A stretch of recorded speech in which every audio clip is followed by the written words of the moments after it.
Good morning, students. Last class we have studied about linear equations in single variable. ಏನೇನು ಕಲ್ತಿದ್ವು ಅದರಲ್ಲಿ? Yes, ಅದರಲ್ಲಿ ಏನು ಕಲ್ತಿದ್ವು? We discussed about how to solve values of variables, variable value ಕಂಡುಹಿಡಿಯೋದು ಹೇಗೆ ಅಂತ ಕಲ್ತಿದ್ದೀವಿ. And we have discussed about addition and subtraction of those variables and also multiplication of those variables. ಇದರ ಬಗ್ಗೆ ನಾವು ಕಲ್ತಿದ್ವಿ. ಸೊ ಹಾಗಾಗಿ ಅಲ್ಲಿಗೆ ಆ ಯೂನಿಟ್ ಮುಗಿದಿದೆ. Unit 3 has completed and today we are going to enter a new unit called as understanding quadrilaterals. ಏನಂತ ಹೇಳ್ತಿದ್ದೀವಿ? This is understanding quadrilaterals. As the name itself indicates, we are going to understand what are quadrilaterals, how are they formed, ಯಾವ ರೀತಿ form ಆಗಿರುತ್ತೆ, quadrilaterals ಅಂದ್ರೆ ಏನು, ಅದರಿಂದ ನಮಗೆ ಏನು ಉಪಯೋಗ, ಇದ್ರ ಬಗ್ಗೆ ಎಲ್ಲ ಕಲಿಯೋದಕ್ಕೆ we call it as understanding quadrilaterals. ಈ ಚಾಪ್ಟರ್ಗೆ ಹೋಗೋದಕ್ಕಿಂತ ಮುಂಚೆ ಈ ಕ್ವಾಡ್ರಿಲ್ಯಾಟರಲ್ಸ್ ಅನ್ನೋದು ಏನು ಅನ್ನೋದಕ್ಕಿಂತ ಗೊತ್ತಾಗೋದಕ್ಕೂ ಮುಂಚೆ ನೀವು ತುಂಬ ತರಹದ ಫಿಗರ್ಸ್ಗಳನ್ನ, ಶೇಪ್ಗಳನ್ನ ಮತ್ತು ಸ್ಟ್ರಕ್ಚರ್ಸ್ಗಳನ್ನ ಅಬ್ಸರ್ವ್ ಮಾಡಿರ್ತೀರ ನಿಮ್ಮ ಸರೌಂಡಿಂಗಲ್ಲಿ. Suppose if I say triangle ಅಂತ ಅಂದರೆ ನೀವೇನಂತೀರ? ಟ್ರಯಾಂಗಲ್ ಅಂದರೆ ಈ ರೀತಿ ಹೇಳ್ತೀರಾ, ದಿಸ್ ಇಸ್ ಟ್ರಯಾಂಗಲ್ ಅಂತ ಹೇಳ್ತೀರಾ. ಅದೇ ಸಪೋಸ್ ನಾನು if you consider sheet of paper ಅಂತಂದರೆ ಏನು ಮಾಡ್ತೀರಾ? ಶೀಟ್ ಆಫ್ ಪೇಪರ್ ಯಾವ ರೀತಿ ಇರುತ್ತೆ ಅಂದರೆ ಈ ರೀತಿ ಬರೀತೀರಾ, ಈ ರೀತಿ ಇರುತ್ತೆ ಸರ್ ಶೀಟ್ ಅಂತ ಹೇಳ್ತೀರಾ. ಸಪೋಸ್ ಅದು ಬಿಟ್ಟು ನಾನು ಯಾವುದಾದ್ರೂ ಗುಡಿಸಲು ಯಾವ ರೀತಿ ಇರುತ್ತೆ ಅಂತ ಅಂದರೆ ಈ ರೀತಿ ಬರೀತಾರೆ. ಗುಡಿಸಲು ಅಂದರೆ ಈ ರೀತಿ ಇರುತ್ತೆ ಸರ್ ಅಲ್ವಾ. ನೆಕ್ಸ್ಟ್ ಸಪೋಸ್ ಗುಡಿಸಲು ಬಿಟ್ಟೆ ನಾನು ಇನ್ನೊಂದು ಹೇಳಿದೆ ಡೈಮಂಡ್ ಯಾವ ರೀತಿ ಇರುತ್ತೆ ಅಂತ ಅಂದರೆ, ಅಥವಾ I can say other figures hexagon ಈ ರೀತಿ ಇರುತ್ತೆ ಅಂತ ಬರೀತೀರ. ಈ ರೀತಿ ಹೋದರೆ different types of figures form ಆಗ್ತಿದೆ, different types of shapes form ಆಗ್ತಿದೆ. ಈ ಶೇಪ್ಸ್ ಫಾರ್ಮ್ ಆಗ್ತಿರೋದು ಯಾವುದರಿಂದ, ಯಾವ ರೀತಿ ಫಾರ್ಮ್ ಆಗುತ್ತೆ ಅನ್ನೋ ಬೇಸಿಕ್ಸು ನಮಗೆ ಬೇಕು. ಸೊ ಯಾವ ರೀತಿ ಫಾರ್ಮ್ ಆಗುತ್ತೆ? You have already come across planes, 2D planes ಮತ್ತು 3D ಪ್ಲೇನ್ಸ್ ಅನ್ನೋದ್ರ ಬಗ್ಗೆ ಐಡಿಯಾ ಇರುತ್ತೆ, ಅಥವಾ ಪ್ಲೇನ್ ಆರ್ ಸರ್ಫೇಸ್ ಅನ್ನೋದ್ರ ಬಗ್ಗೆ ಐಡಿಯಾ ಇರುತ್ತೆ. ಏನು ಪ್ಲೇನ್ ಅಂದರೆ, what is plane? A plane is nothing but a surface covered by 2 axis ಅಂತ ಹೇಳ್ತೀವಿ. 2 ಆಕ್ಸಿಸ್ಗಳ ಮಧ್ಯೆ ಬರುವಂತಹ ಸರ್ಫೇಸ್ನ ನಾವೇನಂತೀವಿ? We call it as plane. 2 ಆಕ್ಸಿಸ್ಗಳ ಮಧ್ಯೆ ಬರುವಂಥ ಸರ್ಫೇಸ್ಗೆ we call it as 2 dimensional plane ಅಂತ ಹೇಳ್ತೀವಿ. 2 ಡೈಮೆನ್ಷನಲ್ ಪ್ಲೇನ್ ಅಂತ ಹೇಳ್ತೀವಿ. ಇಲ್ಲೇನಿದೆ, ಇದರ ಒಳಗಡೆ ಎನ್ಕ್ಲೋಸ್ ಆಗುವಂಥ area that is enclosed by these axis is called as 2D or planar surface ಅಂತ ಹೇಳ್ತೀವಿ. ಈ ಸರ್ಫೇಸ್ನ we call it as planar surface ಅಂತ ಹೇಳ್ತೀವಿ. ಸೊ ಬೆಸ್ಟ್ ಎಕ್ಸಾಂಪಲ್ ಯಾವುದು? 2 ಡೈಮೆನ್ಷನಲ್ ಎಕ್ಸ್ ಆಕ್ಸಿಸ್ ಇರಬೇಕು, ವೈ ಆಕ್ಸಿಸ್ ಇರಬೇಕು, ಜೊತೆಗೆ ಅದರಲ್ಲಿ ಒಂದು ಏರಿಯಾ ಕವರ್ ಆಗಿರಬೇಕು. ಬೆಸ್ಟ್ ಎಕ್ಸಾಂಪಲ್ ಏನಂದರೆ ದ ಬೋರ್ಡ್. ಈ ಬೋರ್ಡ್ನೇ ತಗೊಳ್ಳಿ, ಇಲ್ಲಿ this is x axis and this is y axis. ಇದರಲ್ಲಿ ಕಂಪ್ಲೀಟ್ ಏನು ಏರಿಯಾ ಬರ್ತಿದೆ it is a 2 dimensional plane ಅಂತ ಹೇಳ್ತೀವಿ. ಅಥವಾ ಈ ಸರ್ಫೇಸ್ನ ನಾವೇನಂತ ಹೇಳ್ತೀವಿ? ಪ್ಲೇನಾರ್ ಸರ್ಫೇಸ್ ಅಂತ ಹೇಳ್ತೀವಿ. So another example you can take as sheet of paper. ನಿಮ್ಮ ಟೆಕ್ಸ್ಟ್ ಬುಕ್ಕಲ್ಲಾಗಲಿ, ನಿಮ್ಮ ಬುಕ್ಗಳಲ್ಲಾಗಲಿ, ಕ್ಲಾಸ್ ವರ್ಕಲ್ಲಾಗಲಿ ಇರೋವಂಥ ಶೀಟ್ಸ್ ಏನಿದೆ, ಈ ಶೀಟ್ಸ್ ಏನಾಗುತ್ತೆ? This is x axis and this is y axis. ಈ ಸರ್ಫೇಸ್, ಟೋಟಲ್ ಸರ್ಫೇಸ್ ಏನಿದೆ, it acts as a 2 dimensional plane. ಇದನ್ನು ನಾವೇನಂತ ಹೇಳ್ತೀವಿ? 2 ಡೈಮೆನ್ಷನಲ್ ಪ್ಲೇನ್ ಅಂತ ಹೇಳ್ತೀವಿ. ಇದಿಷ್ಟು ಏರಿಯಾನ we call it as plane, or we can call it as planar surface also. Planar surface ಅಂತ ಕರಿಬೋದು. ಸೊ ನೆಕ್ಸ್ಟ್ ಪ್ಲೇನಾರ್ ಸರ್ಫೇಸಲ್ಲಿ ನಾನು ಹೇಳ್ತೀನಿ ನಿಮಗೆ, ಇದ್ರ ಮೇಲೆ ಏನಾದರೂ ನಿಮ್ಗೆ ಇಷ್ಟ ಬಂದಿದ್ದಂಥ ಡ್ರಾಯಿಂಗ್ ಬರುತ್ತೆ. I give you 2 minutes. ನಿಮ್ಗೆ ಇಷ್ಟ ಬಂದಂಥ ಡ್ರಾಯಿಂಗ್ ಬರ್ರಿ, ಹಾಗೆ ನನಗಿಷ್ಟ ಬಂದಂಥ ಡ್ರಾಯಿಂಗ್ ನಾನು ಬೋರ್ಡ್ ಮೇಲೆ ಬರೀತೀನಿ, ಸರಿನಾ? ಸೊ ನಾನು ಈ ಡ್ರಾಯಿಂಗ್ನ ಬರಿತಾ ಇದ್ದೀನಿ, ಅಬ್ಸರ್ವ್ ಮಾಡಿ, ಆಮೇಲೆ ಯು ಕ್ಯಾನ್ ರೈಟ್. ಈ ರೀತಿ ಬರೆದೆ ಒಂದು ಡ್ರಾಯಿಂಗ್. ಸೊ ಹಾಗೆ ಇನ್ನೊಂದು ಡ್ರಾಯಿಂಗ್ ಬರ್ತೀನಿ, this drawing I call it as A, and ಹಾಗೆ ಈ ರೀತಿ ಇನ್ನೊಂದು ಡ್ರಾಯಿಂಗ್ನ ಬರಿತೀನಿ, ಈ ರೀತಿ ಬರೆದೆ. This drawing I call it as B. ಎಲ್ಲಿ ಬರ್ತೀನಿ? I have written it on 2 dimensional plane. ಇಲ್ಲಿ ನಾನು ಫಸ್ಟ್ ಡ್ರಾಯಿಂಗ್ ಬರೆದಾಗ ನೋಡಿ, ಇಲ್ಲಿಂದ ಸ್ಟಾರ್ಟ್ ಮಾಡಿದೆ, ಈ ರೀತಿ ಮೂವ್ ಆದೆ, and then I ended up at the same point. ಎಲ್ಲಿಂದ ಸ್ಟಾರ್ಟ್ ಮಾಡಿದ್ನೋ this is a starting point ಅಂದರೆ ಎಂಡಿಂಗ್ ಪಾಯಿಂಟ್ ಕೂಡ ಅಲ್ಲಿಗೆ ಏನು ಮಾಡಿದೆ. ಇಟ್ ಫಾರ್ಮ್ ದ ಕರ್ವ್ ಅಂತ ಹೇಳ್ತೀವಿ. ಈ ಕರ್ವ್ ಫಾರ್ಮ್ ಮಾಡಿದೆ. This curve is on plane of surface. So ಈ ರೀತಿ ಕರ್ವ್ಗಳನ್ನ ನಾವೇನಂತ ಹೇಳ್ತೀವಿ? ಇದಾಗಿರಲಿ ನಾವು ಪ್ಲೇನ್ ಮೇಲೆ ಡ್ರಾ ಮಾಡಿರುವಂಥ ಕರ್ವ್ಸ್ನ ಅಥವಾ ಡಯಾಗ್ರಾಮ್ಸ್ನ ಅಥವಾ ಡ್ರಾಯಿಂಗ್ಸ್ನ ನಾವೇಂತ ಹೇಳ್ತೀವಿ ಅಂದರೆ ದಟ್ ಈಸ್ ಪ್ಲೇನಾರ್ ಕರ್ವ್ಸ್ ಅಂತ ಹೇಳ್ತೀವಿ. ಸೊ ಎರಡೂ ಕೂಡ ಪ್ಲೇನಾರ್ ಕರ್ವ್ಸ್. ಬಟ್ ಎರಡಕ್ಕೂ ವ್ಯತ್ಯಾಸ ಇದೆಯಾ? ಖಂಡಿತ ಇದೆ. ನಾನು ಇಲ್ಲೇ ಏನು ಮಾಡಿದೆ, I started from here and then I ended up here, ಇಲ್ಲಿಗೆ ಎಂಡ್ ಮಾಡಿ. ಸರಿನಾ? ಅಂದರೆ ಸ್ಟಾರ್ಟಿಂಗ್ ಪಾಯಿಂಟ್ ಬೇರೆ ಇದೆ, ಎಂಡಿಂಗ್ ಪಾಯಿಂಟ್ ಬೇರೆ ಇದೆ. ಇದನ್ನು ನಾವೇನಂತ ಹೇಳ್ತೀವಿ? If starting point and ending point are not same then it is called as open curve ಅಂತ ಹೇಳ್ತೀವಿ. ಇದನ್ನು ನಾವು ಏನಂತ ಹೇಳ್ತೀವಿ? ಓಪನ್ ಕರ್ವ್ ಅಂತ ಹೇಳ್ತೀವಿ. ಸೊ ಅಗೇನ್ ಇಲ್ಲೇನಾಗಿದೆ, ಇನ್ ದಿಸ್ ಫಿಗರ್ ಎ ಅಲ್ಲೇನಾಗಿದೆ, ನಾನು ಯಾವ ರೀತಿ ಡ್ರಾ ಮಾಡಿದೆ? I did not lift my chalk piece and I ended at the same starting point. Starting point ಮತ್ತು ಎಂಡಿಂಗ್ ಪಾಯಿಂಟ್ ಏನಾಗಿದೆ? They both are same. ಆ ರೀತಿ ಕರ್ವ್ಸ್ ನಾವೇನಂತೀವಿ? We call as closed figure. Closed figure or closed curve ಅಂತ ಹೇಳ್ತೀವಿ. ಸರಿನಾ? ಇಲ್ಲೇನಾಗಿರುತ್ತೆ? In closed curve starting point and ending point are same. ಇಲ್ಲಿ ಇನ್ನೊಂದು ಅಬ್ಸರ್ವ್ ಮಾಡಿ, ಈ ಕರ್ವ್ ಅಲ್ಲಿ ನಾನು ಇಲ್ಲಿಂದ ಸ್ಟಾರ್ಟ್ ಮಾಡಿದ್ರೆ ಅಗೇನ್ ಇಲ್ಲಿಗೆ ಬರ್ತೀನಿ. ಈ ರೀತಿ ಹೋದ್ರೆ ಇಲ್ಲಿಗೆ ಬರ್ತೀನಿ. ಸಪೋಸ್ ಇಲ್ಲಿಂದ ಸ್ಟಾರ್ಟ್ ಮಾಡಿದ್ರು ಅಷ್ಟೇ, ಹಿಂಗೆ ಹೋದೆ ಅಗೇನ್ ಇಲ್ಲಿಗೆ ಬಂದೆ. ಬರೋದು ಈ ಕರ್ವ್ ಅಲ್ಲಿ ಆ ರೀತಿ ಆಗೋಲ್ಲ. ನಾನು ಇಲ್ಲಿಂದ ಸ್ಟಾರ್ಟ್ ಮಾಡೋದಕ್ಕೂ ಇಲ್ಲಿಂದ ಸ್ಟಾರ್ಟ್ ಮಾಡೋದಕ್ಕೂ ವ್ಯತ್ಯಾಸ ಇದೆ. ಏನಕ್ಕೆ? ನಾನು ಇಲ್ಲಿಂದ ಸ್ಟಾರ್ಟ್ ಮಾಡಿದ್ರೆ ನಾನು ಎಷ್ಟು ಉದ್ದ ಬರ್ದಿದ್ದೀನಿ ಕರ್ವ್ ಅದು ಕಡಿಮೆ ಆಗುತ್ತೆ. ಸೊ ಎರಡಕ್ಕೂ ಡಿಫರೆನ್ಸ್ ಇದೆ. Starting point ending point same ಇದ್ರೆ we call it as closed curve or closed figure. Versus ಎರಡು ಡಿಫರೆಂಟ್ ಇದ್ರೆ we call it as open curve. Starting point is not same as ending point. ಈ ರೀತಿಯಿಂದ ನಾವು open curve ಅಂತ ಹೇಳ್ತೀವಿ. So ಇದೆಲ್ಲ ಏನಂತ ಹೇಳಿದ್ರು ನಾವು? This are all planar curves ಅಂತ ಹೇಳ್ತೀವಿ. ಪ್ಲೇನಾರ್ ಕರ್ವ್ಸ್ ಆಗಬೇಕು ಅಂದರೆ ದ ಕಂಡೀಷನ್ ಈಸ್, ಏನು ಕಂಡೀಷನ್ ಇಲ್ಲಿ ಅಂತಂದರೆ, ನೀವು ಒಂದು ಪ್ಲೇನ್ ಮೇಲೆ ಬರೀತಿರ್ಬೇಕು. ಎಲ್ಲಿ ಬರೀತಿರ್ಬೇಕು? That is you should be writing it on a planar surface and then you should not lift your pencil or suppose if you consider me it is chalk piece ಅಥವಾ ಪೆನ್ಸಿಲ್ನ ಲಿಫ್ಟ್ ಮಾಡ್ದಲೇ ಬರೀಬೇಕು. Suppose lift ಮಾಡದೆ ಅನ್ಕೊಳ್ಳಿ, ನೋಡಿ ಈ ಥರ ಒಂದು curve ಬರ್ದಿದ್ದೀನಿ. ದೆನ್ ಅಗೈನ್ ಇಲ್ಲಿಂದ ಪಾಯಿಂಟ್ ಲಿಫ್ಟ್ ಮಾಡ್ತೀನಿ. ಲಿಫ್ಟ್ ಮಾಡಿ ಈ ರೀತಿ ಒಂದು ಕರ್ವ್ ಬರುತ್ತೆ. ಸೊ ಇಲ್ಲಿ it is not a single curve. ಇದು ಸಿಂಗಲ್ ಕರ್ವ್ ಆಗಲ್ಲ. ಏನಕ್ಕೆ? I have lifted my chalk piece. ಇಲ್ಲಿಂದ ಇಲ್ಲಿಗೆ ಬರೋ ವರ್ಷದೊಳಗೆ ಏನು ಮಾಡಿದೆ? ನಾನು ಲಿಫ್ಟ್ ಮಾಡಿದೆ ಚಾಕ್ ಪೀಸ್ನ. Then again starting from here. So ಇವೇನಾಗ್ತವೆ? ಇವೆರಡು ಟೂ ಡಿಫರೆಂಟ್ ಕರ್ವ್ಸ್ ಆಗ್ತವೆ.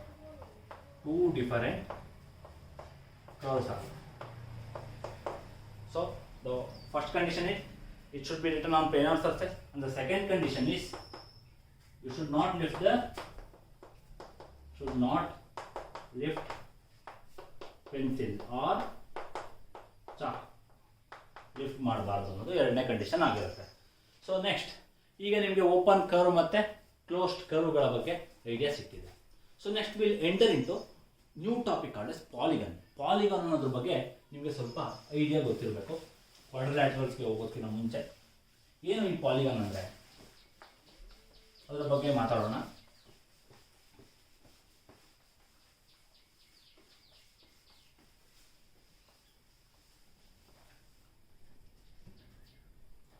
ಸೊ ಪಾಲಿಗಾನ್ ಅಂದರೆ ಇಟ್ ಹ್ಯಾಸ್ ಮೆನಿ ಸೈಡ್ಸ್ ಮತ್ತು it has many sides and many angles. Many ಅಂದ್ರೆ ಏನು?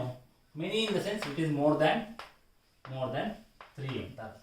3 or more than 3 ಆಗಿದ್ರೆ we call it as polygons ಅಂತ ಹೇಳ್ತೀವಿ. ಯಾರಾದರೂ ಎಕ್ಸಾಂಪಲ್ ಕೊಡ್ತೀರಾ? Very good. ಟ್ರಯಾಂಗಲ್ ಏನಾಗಿರುತ್ತೆ? 3 angles ಇರುತ್ತೆ ಮತ್ತು 3 sides ಇರುತ್ತೆ. ಇನ್ನು ಯಾವ್ದಾದ್ರು ಎಕ್ಸಾಂಪಲ್ಸ್ ಕೊಡ್ತೀರಾ? Very good. ರೆಕ್ಟ್ಯಾಂಗಲ್ಲು ಕೂಡ ಏನಾಗಿರುತ್ತೆ? 4 sides ಇರುತ್ತೆ ಆ್ಯಂಡ್ ದೆನ್ 4 angles ಇರುತ್ತೆ. ಇನ್ನು ಯಾವುದಾದ್ರೂ ಬೇರೆ ಎಕ್ಸಾಂಪಲ್ಸ್ ಕೊಡ್ತೀರಾ? ಎಸ್, ದಟ್ ಹೌಸ್, ಆ ಗುಡಿಸಲು ಅನ್ನೋದೇನಿದೆ ಅದರಲ್ಲೂ ಕೂಡ ಏನಾಗಿದೆ? 5 sides ಇದೆ ಮತ್ತು 5 angles ಇದೆ. ಸೊ ಈಗ ಪಾಲಿಗಾನ್ ಆಗಿರಬೇಕು ಅಂದರೆ ಏನಾಗಿರಬೇಕು? ದ ಫಸ್ಟ್ ಕಂಡೀಷನ್ ಇಟ್ಸ್ ಇದಕ್ಕೆ ಜಾಸ್ತಿ ಸೈಡ್ಸ್ ಇರಬೇಕು ಆ್ಯಂಡ್ ದೆನ್ ಜಾಸ್ತಿ ಆ್ಯಂಗಲ್ಸ್ ಇರಬೇಕು. ಜಾಸ್ತಿ ಅಂದರೆ ಎಷ್ಟು? It is more than 3 or more than 3 ಇದ್ರೆ we call it as polygon ಅಂತ ಹೇಳ್ತೀವಿ. ಸೊ ಇಲ್ಲಿ polygon is formed by more than 3 sides and has more than 3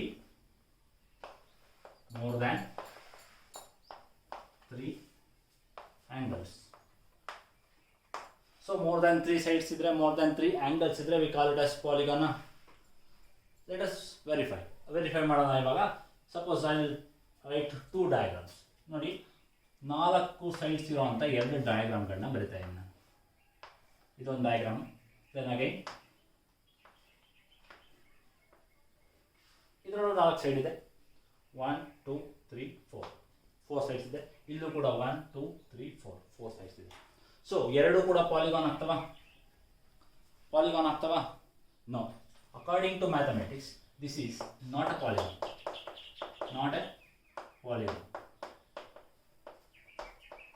whereas this is a polygon ಅಂತ ಹೇಳ್ತಾರೆ. whereas this one is not a polygon. again 4 sides ಬಿಟ್ಟು 3 sides ಬರೋದು.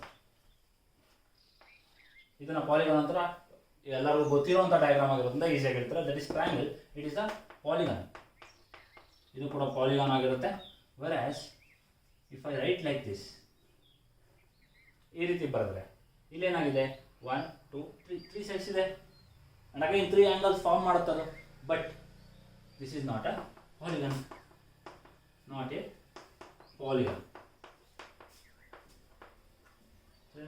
ಯಾಕೆ?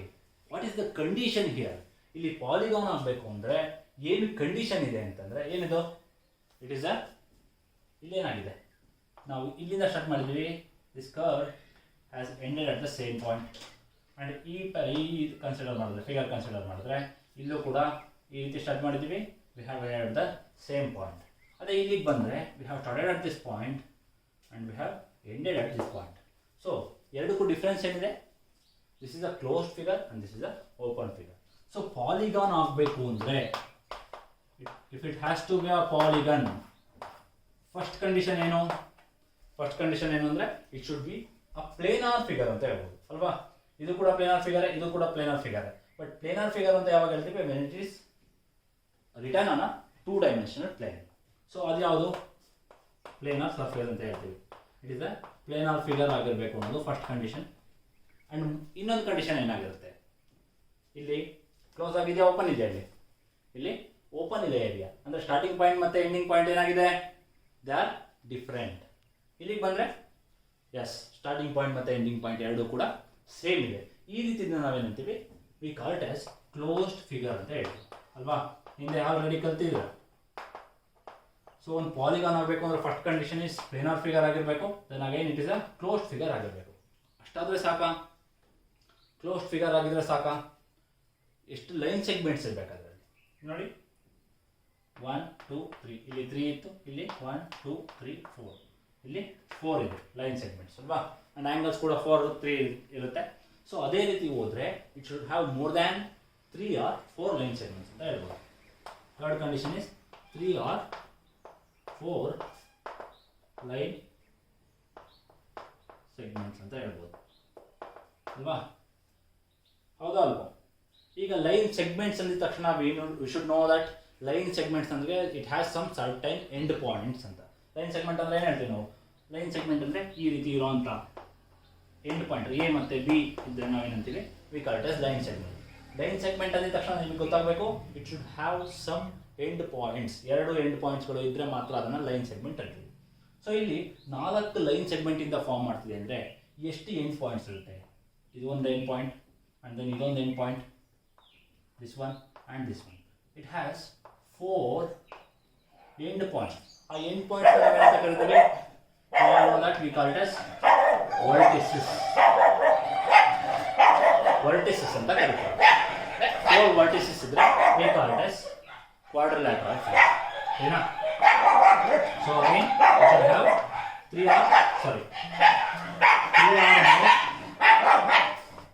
or more vertices. ಇಲ್ಲೂ ಕೂಡ 3 or more ಅಂತ ಹೇಳಿದ್ರೆ these are conditions. ಇದಿಷ್ಟೇ ಕಂಡೀಷನ್ ಆದರೆ we call it as polygon form ಮಾಡೋದು. ಸೊ ಪಾಲಿಗಾನ್ ಅಂದರೆ ಗೊತ್ತಾಯಿತು. ಈಗ ಸೊ ಯಾವ್ಯಾವ ಥರದ ಪಾಲಿಗಾನ್ಸ್ ಇರೋಕ್ಕೆ ಸಾಧ್ಯ ಸರ್ ಅಂತ ಅಂದರೆ go on adding sides add ಮಾಡ್ತಾ ಹೋಗಿ. ಇಲ್ಲಿ 3 ಇಲ್ಲಿ 4 ಆಯಿತು, ನೆಕ್ಸ್ಟ್ 5 ಹಾಕಿ, ನೆಕ್ಸ್ಟ್ 6 ಹಾಕಿ. ಆ ರೀತಿ ಮಾಡ್ತಾ ಹೋದರೆ ಡಿಫ್ರೆಂಟ್ ಟೈಪ್ಸ್ ಆಫ್ ಪಾಲಿಗನ್ಸ್ ಫಾರ್ಮ್ ಆಗುತ್ತೆ. ಈಗ ಶೀಟ್ ಆಸ್ ಎಕ್ಸಾಂಪಲ್. ಈ ಶೀಟ್ನ ತಗೊಳ್ಳಿ. ಈ ಶೀಟಲ್ಲಿ ಐ ಫಾರ್ಮ್ ಡಿಫ್ರೆಂಟ್ ಸ್ಟ್ರಕ್ಚರ್ ನೋಡ್ತಾ ಇದೆ. ಶೇಪ್ಸ್ ಡಿಫ್ರೆಂಟ್ ಶೇಪ್ಸ್ನ ಫಾರ್ಮ್ ಮಾಡ್ತೀನಿ. ಪ್ಲೀಸ್ ಅಬ್ಸರ್ವ್ ನೋಡಿ.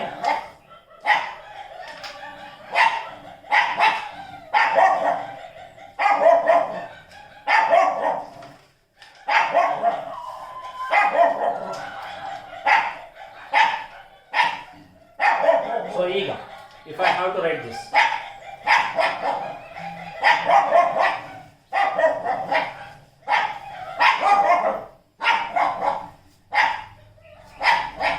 ನೋಡಿ ನಾವು ಒಂದು ಶೀಟಿಂದ ಮಾಡೋದು.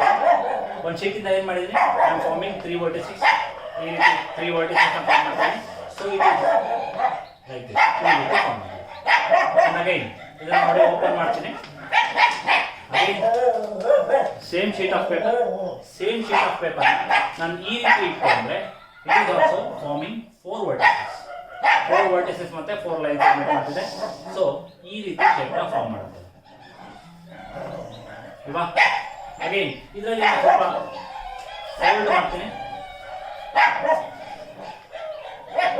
ಈ ರೀತಿ ಫೋಲ್ಡ್ ಮಾಡ್ತೀನಿ. ಸೊ ಇದು ಯಾವ್ದು ಮಾಡ್ತಿದೆ, it forms a structure like this. ಈ ರೀತಿ ಸ್ಟ್ರಕ್ಚರ್ನ ಮಾಡ್ತೀನಿ ಅಲ್ವಾ. ಅದೇ ನೋಡಿ ನೆಕ್ಸ್ಟ್ ಈ ರೀತಿ ಫೋಲ್ಡ್ ಮಾಡ್ತೀನಿ ನಾನು. ಈ ರೀತಿ ಫೋಲ್ಡ್ ಮಾಡ್ತೀನಿ. ಸೊ ಇಲ್ಲಿ ವರ್ಟಿಸಸ್ ನೋಡಿ 1 2 3 4. ಸೊ ಈ ರೀತಿ ಸ್ಟ್ರಕ್ಚರ್ ಫಾರ್ಮ್ ಮಾಡ್ತಿದ್ದೆ, ಕರೆಕ್ಟಾ. ಅಂಡ್ ಅಗೈನ್ ಈಗ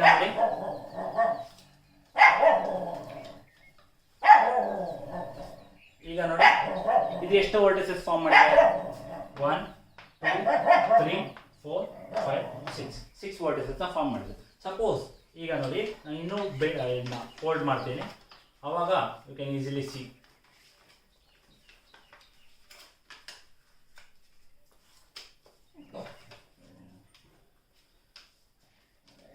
ಸೊ ಈ ಶೀಟ್ನ ತಗೊಳ್ಳಿ.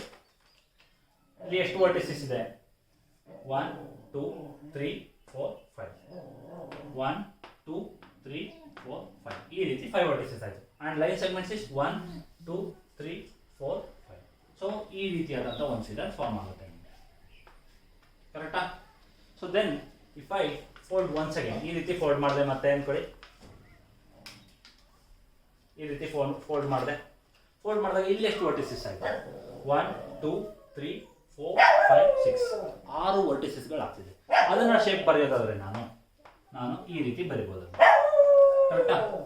You can see here 1 2 3 4 5 6 sides ಇದೆ, ಸರಿನಾ. ದೆನ್ ಅಗೈನ್ ಇಲ್ಲಿ ನಾನು ಅದೇ ಶೇಪ್ನ ಸ್ವಲ್ಪ ಚೇಂಜ್ ಮಾಡೋದಾದ್ರೆ ಇಲ್ಲಿ ಏನು ಬಂದಿದೆ, ಈ ಶೇಪ್ನ ಸ್ವಲ್ಪ ಆಲ್ಟರ್ ಮಾಡ್ತೀನಿ, ಅದನ್ನು ನೋಡಿ.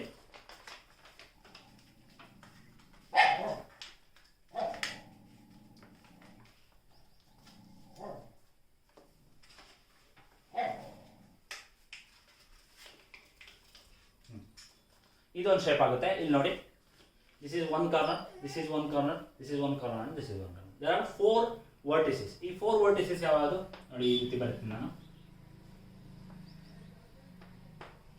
ಈ ರೀತಿ ಬರೀತೀನಿ, ಸರಿನಾ. ಸಪೋಸ್ ಇದನ್ನು ಇನ್ನೊಂದು ರೀತಿ ಬರೀತೀನಿ ನಾನು, ಇದನ್ನು ಕೂಡ ಅಬ್ಸರ್ವ್ ಮಾಡಿ.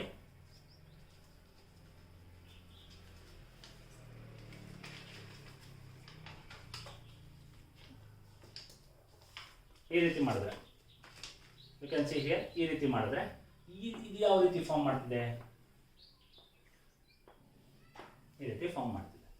So from altering this plane, ಈ ಪ್ಲೇನಲ್ಲಿ ಇರುವಂಥ ಪಾಯಿಂಟ್ಸ್ನ ಚೇಂಜ್ ಮಾಡ್ತಾ ಅವನ್ನ ಜಾಯಿನ್ ಮಾಡ್ತಾ ಹೋದ್ರೆ we are getting different types of polygons ಬರ್ತಾ ಇದೆ. ಯಾವುದರಿಂದ ಬರ್ತಾ ಇದೆ, it is generated from a plane. ಹಾಗಾಗಿ ಈ ಪಾಲಿಗಾನ್ಸ್ ಎಲ್ಲ ಏನಾಗಿರುತ್ತೆ, they are all planar figures ಆಗಿರುತ್ತೆ. ಎಲ್ಲ ಕ್ಲೋಸ್ಡ್ ಆಗಿದೆಯಾ, ಹೌದು. ಇಲ್ಲಿ ನೋಡಿ, ಈ ಎಂಡಿಂದ ಈ ಎಂಡ್, ಈ ಎಂಡಿಂದ ಈ ಎಂಡ್, ಈ ಎಂಡಿಂದ ಮತ್ತೆ ಇಲ್ಲಿಗೆ ಬರ್ತೀರಾ. So it is all closed figures. ಇವೆಲ್ಲ ಕ್ಲೋಸ್ಡ್ ಫಿಗರ್ಸ್ ಆಗಿರುತ್ತೆ. ದೆನ್ ಅಗೇನ್ ಎಲ್ಲಾದ್ರಲ್ಲೂ ಸಹ ಏನಾಗಿದೆ, there are more than 3 or 4 vertices or 3 or more sides. ಆ ರೀತಿಯಿಂದ ನಾವೇನಂತೀವಿ ಪಾಲಿಗಾನ್ಸ್ ಅಂತ ಹೇಳ್ತೀವಿ. ಸೊ ಕ್ಲಾಸಿಫೈ ಮಾಡೋದಾದರೆ ಇಲ್ಲಿ ಎಷ್ಟು ವರ್ಟಿಸಿಸ್ ಇದೆ, ಎಷ್ಟು ಲೈನ್ ಸೆಗ್ಮೆಂಟ್ಸ್ ಇದೆ, ದಟ್ ಈಸ್ 3 ವರ್ಟಿಸಿಸ್ ಇದ್ದರೆ it is called as triangle ಅಂತ ಹೇಳ್ತೀವಿ. ಸೊ ಇಲ್ಲೇನಾಗಿದೆ 1 2 3 4 ಇದೆ. ಅಗೈನ್ 1 2 3 4, ಇಲ್ಲೂ ಕೂಡ 4 ಇದೆ, ಇಲ್ಲೂ ಕೂಡ 1 2 3 4, ಇಲ್ಲೂ ಕೂಡ 4 ಇದೆ. ಇಲ್ಲಿ ಬನ್ನಿ 1 2 3 4, ಅಗೈನ್ ಇಲ್ಲೂ ಕೂಡ 4 ಇದೆ. ಇವೆಲ್ಲದೂ ಸಹ 4 ಸೈಡ್ಸ್ಗಳನ್ನು ಹೊಂದಿದೆ. 4 ಸೈಡ್ಸ್ ಅಂದರೆ ಏನು? 4 ಸೈಡ್ಸ್ ಇದೆ ಅಂದರೆ ವಿ ಕಾಲ್ ದೆಮ್ ಆಸ್ ಕ್ವಾಡ್ರಿಲ್ಯಾಟರಲ್ಸ್. ಏನಕ್ಕೆ ಸಲ ಹಾಗಂತೀವಿ? ಕ್ವಾಡ್ ಅಂತ ಅಂದರೆ 4 ಅಂತ ಅರ್ಥ. Quad in the sense it is 4 ಅಂತ ಅರ್ಥ. ಲ್ಯಾಟರಲ್ಸ್ ಅಂದರೆ ಅಥವಾ ಲ್ಯಾಟಸ್ ಅಂದರೆ LATUS ಅಂದರೆ ಲ್ಯಾಟಸ್ ಅಂದರೆ it is nothing but sides ಅಂತ. ಸೊ ಕ್ವಾಡ್ರಿಲ್ಯಾಟರಲ್ಸ್ ಅಂದ್ರೆ ಏನು? 4 sided figures are called as quadrilaterals. ಇದು ಯಾವುದು ಕ್ವಾಡ್ರಿಲ್ಯಾಟರಲ್ ಅಂದರೆ ಇದು that is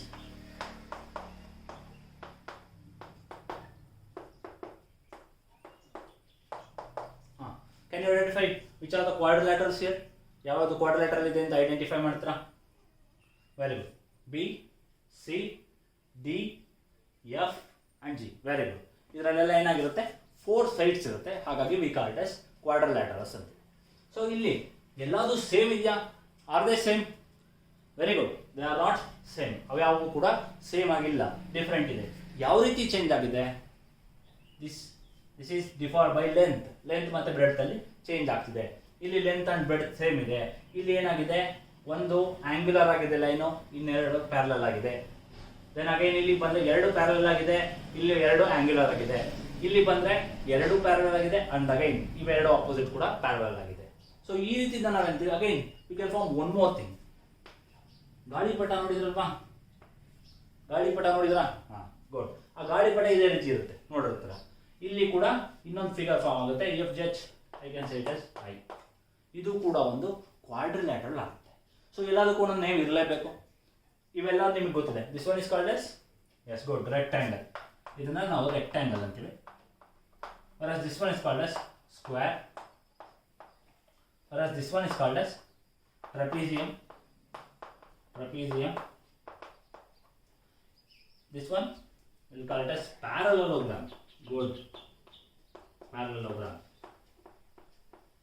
It is also a trapezium. ಇದು ಕೂಡ trapezium ಏನೆ. ಇದನ್ನ ಏನಂತರ? No, not kite. ಕೈಟ್ ಅನ್ನೋದು ನಿಮ್ಮ ಆಡು ಭಾಷೆಯ ಪದ ಆಗುತ್ತೆ. whereas mathematically it is called as rhombus. ಅಂತೀವಿ. ಏನಂತೀವಿ?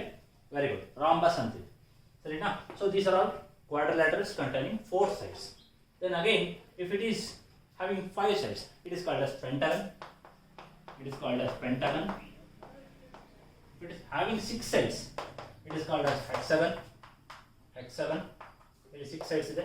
And if it is having 7, it is called as heptagon. ಇದನ್ನ heptagon ಅಂತೀವಿ. 8 ಇದ್ರೆ octagon ಅಂತೀವಿ. ಈ ರೀತಿ ಕಂಟಿನ್ಯೂ ಆಗ್ತಾ ಹೋಗುತ್ತೆ. ಪಾಲಿಗಾನ್ಸ್ ಅಂತಂದ್ರೆ ಪ್ರತಿಯೊಂದಕ್ಕೂ ಒಂದೊಂದು ನೇಮ್ ಕೊಡ್ತಾ ಹೋಗ್ತೀವಿ. ಸೊ ಇಲ್ಲಿಗೆ ಬಂದ ತಕ್ಷಣ we have a certain idea what is quadrilaterals. Quadrilaterals ಅನ್ನೋದ್ರ ಬಗ್ಗೆ ನಿಮಗೆ ಒಂದು ಸರ್ಟೈನ್ ಐಡಿಯಾ ಬಂದಿರುತ್ತೆ. ಏನಾಗಿರ್ಬೇಕು ಕ್ವಾಡ್ರಿಲ್ಯಾಟರಲ್ ಆಗಿರ್ಬೇಕು ಅಂದ್ರೆ? Good, it should be a planar figure ಆಗಿರ್ಬೇಕು. ಕ್ವಾಡ್ರಿಲ್ಯಾಟರಲ್ ಅಂದ್ರೆ ಅದು ಒಂದು ಪ್ಲೇನ್ ಮೇಲೆ ಡ್ರಾ ಮಾಡೋ ತರ ಇರಬೇಕು. ಹಾಗೆ ಏನಾಗಿರ್ಬೇಕು ಮತ್ತೆ? Very good, it must be a closed figure. ಹೌದು, ಇದು ಕ್ಲೋಸ್ಡ್ ಫಿಗರ್ ಆಗಿರಬೇಕು. ದೆನ್ ಇನ್ನೇನೇನು ಕಂಡೀಷನ್ಸ್ ಇದೆ? Yes, very good, it has 4 sides and 4 angles. Very good, ಆ ರೀತಿ ಇರಬೇಕು. ಈ ರೀತಿ ಇರೋವಂಥ ಫಿಗರ್ಸ್ನ ನಾವೇನಂತೀವಿ, ಅಥವಾ ಈ ರೀತಿ ಇರುವಂಥ ಶೇಪ್ಸ್ನ ನಾವೇನಂತೀವಿ? ವಿ ಕಾಲ್ ಇಟ್ ಆಸ್ ಕ್ವಾಡ್ರಿಲ್ಯಾಟರಲ್ಸ್ ಅಂತ ಹೇಳ್ತೀವಿ. So we can write definition ಅಲ್ವಾ? ಡೆಫಿನೇಷನ್ ಬರೀಬೋದು. ಯಾರಾದರೂ ಒಬ್ರು ಹೇಳ್ತೀರಾ?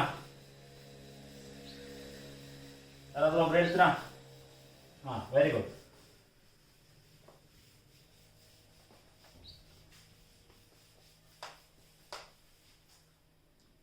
So, a quadrilateral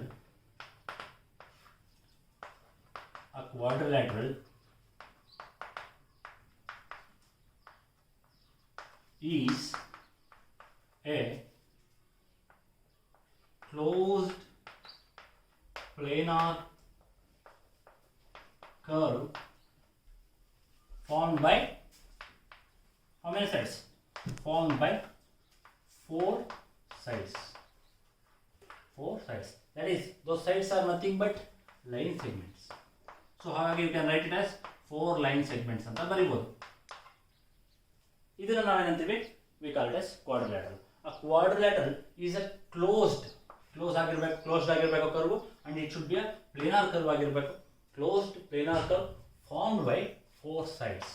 ಅದನ್ನು ನಾವೇನಂತ ಹೇಳ್ತೀವಿ? Quadrilateral ಅಂತ ಹೇಳ್ತೀವಿ. ಎಕ್ಸಾಂಪಲ್ ಯಾವುದು? ನಾವು ಆಲ್ರೆಡಿ ನೋಡಿದಂಗೆ example is one is square, the other one is rectangle,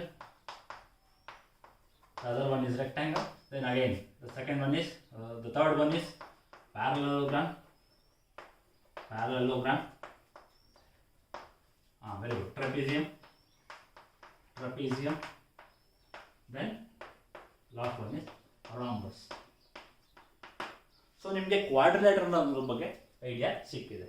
so ಯಾರಾದರೂ ಎಕ್ಸಾಂಪಲ್ಸ್ ಕೊಡ್ತೀರಾ? ನಮ್ಮ ನಾರ್ಮಲ್ ಲೈಫಲ್ಲಿ ಯೂಸ್ ಮಾಡೋ ಅಂಥ ಎಕ್ಸಾಂಪಲ್ಸ್ ಕೊಡಿ, ಅವು ಕ್ವಾಡ್ರಿಲೇಟರಲ್ ಆಗಿರಬೇಕು, ಆ ರೀತಿ ಅಂತ ಎಕ್ಸಾಂಪಲ್ಸ್ ಕೊಡಿ. ಹೇಳ್ತೀರಾ? Very good. ಏನು? ಪೇಪರ್ ಇಸ್ ಅ ರೆಕ್ಟ್ಯಾಂಗಲ್ ಅಲ್ವಾ? ಪೇಪರ್ ಅನ್ನೋದು ಏನಾಗುತ್ತೆ? ರೆಕ್ಟ್ಯಾಂಗಲ್. Very good. ಬುಕ್ ಕೂಡ ಏನಾಗಿರುತ್ತೆ? It is a quadrilateral and it can be rectangle ರೀತಿನಾರು ಇರ್ಬೋದು ಅಥವಾ ಸ್ಕ್ವೇರ್ ರೀತಿನಾರು ಇರ್ಬೋದು, depends on how they are designed. ಅದು ಬಿಟ್ಟರೆ ಬೇರೆ ಇನ್ಯಾವಿರೋಕ್ಕೆ ಸಾಧ್ಯ? Very good. ಕೈಟ್, ಆವಾಗಲೇ ಹೇಳಿದ ರೀತಿ ಕೈಟ್ ಇಸ್ ಅ ರಾಂಬಸ್ ಅಲ್ವಾ? Very good. ಯಾವುದು? ಫೋರ್ತ್ ಒನ್ ಇಸ್ ಮಾಳಿಗೆ ಮನೆ. ಗುಡ್. ಮಾಳಿಗೆ ಮನೆ ಯಾವ ರೀತಿ ಇರುತ್ತೆ ಅದು? ಮಾಳಿಗೆ ಮನೆ ಅಂದರೆ ಯಾವ ರೀತಿ ಇರುತ್ತೆ? If suppose it is like this, ಈ ರೀತಿ ಇದ್ದರೆ ಮಾತ್ರ ನಾವು ಕ್ವಾಡ್ರಿಲೇಟರಲ್ ಅಂತೀವಿ. ನೀವು ಅದನ್ನು ಸ್ಪೆಸಿಫೈ ಮಾಡಬೇಕಾಗುತ್ತೆ. ಈ ರೀತಿ ಇದ್ದರೆ ಮಾತ್ರ ಅದನ್ನು ನಾವೇನಂತ ಹೇಳ್ತೀವಿ? ಇದನ್ನು ಕ್ವಾಡ್ರಿಲೇಟರಲ್ ಅಂತೀವಿ. ಸಪೋಸ್ ಇದು ಈ ರೀತಿ ಇದ್ದರೆ ಇಟ್ ಫಾರ್ಮ್ಸ್ ಪೆಂಟಗನ್. ಸೊ ಇದು ಆಗೋಕ್ಕೆ ಚಾನ್ಸ್ ಇಲ್ಲ. ಯಾವ ರೀತಿ ಇರಬೇಕು? ಮಾಳಿಗೆ ಮನೆಯಲ್ಲಿ ಕೂಡ ಒನ್ ಸೈಡೆಡ್ ಆಗಿ ರೂಫ್ ಇರಬೇಕು. ಅದನ್ನು ನಾವೇನಂತೀವಿ? ಕ್ವಾಡ್ರಿಲೇಟರಲ್ ಅಂತೀವಿ. ಇನ್ನೇನಾದರೂ ಇದೆಯಾ ಎಕ್ಸಾಂಪಲ್ಸ್? ಬೇರೆ ಟೇಬಲ್. Very good. ಟೇಬಲ್. ಆಮೇಲೆ ಮತ್ತೆ ಹೇಳಿ. So it's your homework that you should write possible structures which can form quadrilaterals. ನಿಮ್ಮ ಸುತ್ತಮುತ್ತ ಇರುವಂತಹ ಹಲವು ವಸ್ತುಗಳನ್ನು ನೋಡಿ ಯಾವುದು ಕ್ವಾಡ್ರಿಲೇಟರಲ್ಸ್ಗೆ ಬರುತ್ತೆ ಅನ್ನೋದನ್ನ ಲಿಸ್ಟ್ ಮಾಡೋದು ನಿಮ್ಮ ಹೋಮ್ವರ್ಕ್ ಆಗಿರುತ್ತದೆ. ಸರಿನಾ? ಸೊ ಈಗ ಹೇಳಿ, in this class we have discussed about what and all things. That is what are planar curves. Planar curves ಅಂದರೆ ಏನು? ಪ್ಲೇನ್ ಅಂದರೆ ಏನು? ಪ್ಲೇನಾರ್ ಕರ್ವ್ಸ್ ಅಂದರೆ ಏನು? ದೆನ್ ಅದರಲ್ಲಿ ಓಪನ್ ಕರ್ವ್ ಅಂದರೆ ಯಾವುದು? ಕ್ಲೋಸ್ಡ್ ಕರ್ವ್ ಅಂದರೆ ಯಾವುದು? ದೆನ್ ಅಗೈನ್ ಅದಾದಮೇಲೆ ಪಾಲಿಗನ್ ಅಂದರೆ ಏನಾಗಿರುತ್ತೆ? That's very good. It should have 3 or more sides. And then polygons ಅಲ್ಲಿ ಕ್ವಾಡ್ರಿಲೇಟರಲ್ ಅಂದ್ರೆ ಏನು ಅದ್ರ ಬಗ್ಗೆ ತಿಳ್ಕೊಂಡಿದ್ದೀವಿ ಅಲ್ವಾ? ಕ್ವಾಡ್ರಿಲೇಟರಲ್ ಅಂದ್ರೆ ಏನಾಗಿರುತ್ತೆ? Yes, very good. It should have 4 sides and it should be a closed figure and it should be a planar figure. ಆ ರೀತಿ ಇದ್ರೆ we call it as quadrilaterals ಅಂತ ಹೇಳಿ. ಸರಿನಾ? So this is all about your introduction class. ಕ್ವಾಡ್ರಿಲೇಟರಲ್ಸ್ ಅಂದ್ರೆ ಏನು ಅನ್ನೋದ್ರ ಬಗ್ಗೆ ನಾವು ತಿಳ್ಕೊಂಡಿದ್ದೀವಿ ಇವತ್ತು. ನೆಕ್ಸ್ಟ್ ಕ್ಲಾಸಲ್ಲಿ will discuss about what are the types of quadrilaterals. Quadrilaterals ಅಲ್ಲಿ ಕ್ಲಾಸಿಫಿಕೇಶನ್ ಯಾವ ರೀತಿ ಬರುತ್ತೆ ಅದ್ರ ಬಗ್ಗೆ ತಿಳ್ಕೊಳ್ಳೋಣ. ಆ್ಯಂಡ್ ಡಯಾಗನಲ್ಸ್ ಅದ್ರ ಕಾನ್ಸೆಪ್ಟ್ ಬಗ್ಗೆ ತಿಳ್ಕೊಳ್ಳೋಣ. And before ending this class ಇದನ್ನು ನಾನು ಮನೇಲಿ ಹೋಗಿ ಎಲ್ಲ ಟ್ರೈ ಮಾಡಿ ಒಂದ್ಸಲ ಈ ಸ್ಟ್ರಕ್ಚರ್ಸ್ನ ತಗೊಂಡು ಬೇರೆ ಬೇರೆ ಡಿಫ್ರೆಂಟ್ ಪಾಸಿಬಲ್ ಕ್ವಾಡ್ರಿಲೇಟರಲ್ಸ್ನ ಮಾಡೋಕ್ಕೆ ಟ್ರೈ ಮಾಡಿ. Thank you. Will meet in the next class.